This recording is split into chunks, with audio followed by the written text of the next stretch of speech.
It has always been fascinating to me as a history teacher. That's by trade. I'm a history teacher, United States history teacher. And I've always found this idea of providence interesting because we see it. We see it not only in Scripture. We see it more than just Esther. It's prevalent. It's a theme in the book of Esther without question. But it's throughout all of human history. And when I think of American history, for example, and I lean on that a lot because it's what I know. I think of a few weeks ago, we celebrated American independence.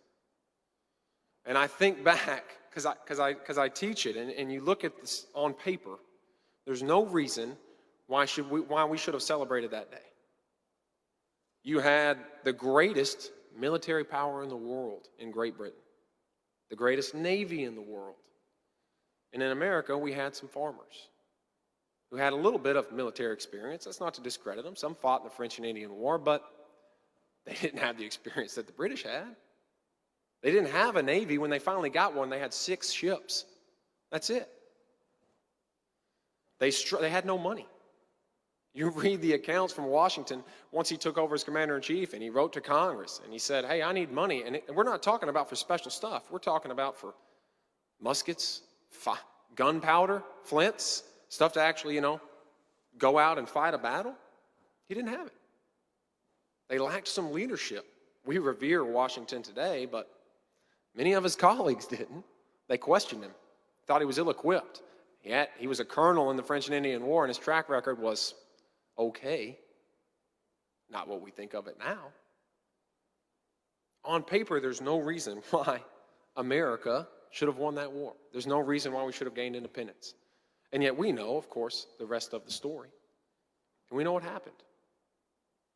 And there's no really other way sometimes to explain it other than providence. And if you look at some of our founders, they do so throughout history.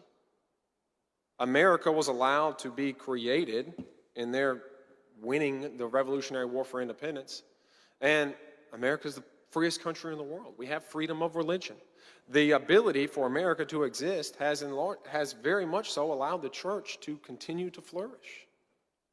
Now, we're not the only nation in the world that has freedom of religion, but no one has it like we do. That's providence at work. The church is able to grow in America unlike anywhere in the world.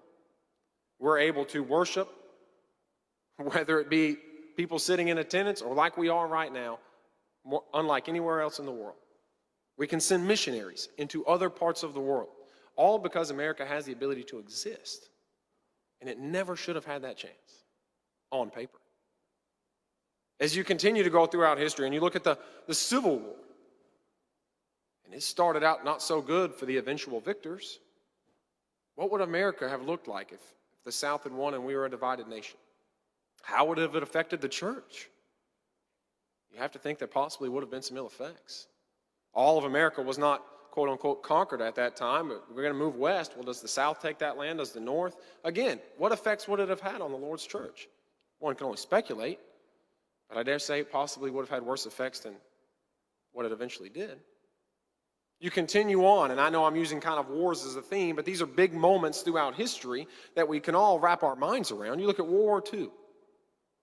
What would have happened if the Allied powers would have been unsuccessful in their defeat of Germany, Italy, Japan? Coincidentally, it's interesting if you read, and as I was studying and preparing for class tonight, the Jews oftentimes around that time period made the comparison of Haman and Hitler because of the persecutions that they faced. In fact, they clung to the book of Esther because, as we'll see, it's a great book for those that are suffering. It's a great book for those that face persecution. And they clung to that book, and it is said that while they were in concentration camps, while the Jews were in those concentration camps, they were forbidden from reading the book of Esther, and I dare say they were forbidden from reading a lot of things. But they were forbidden from reading the book of Esther,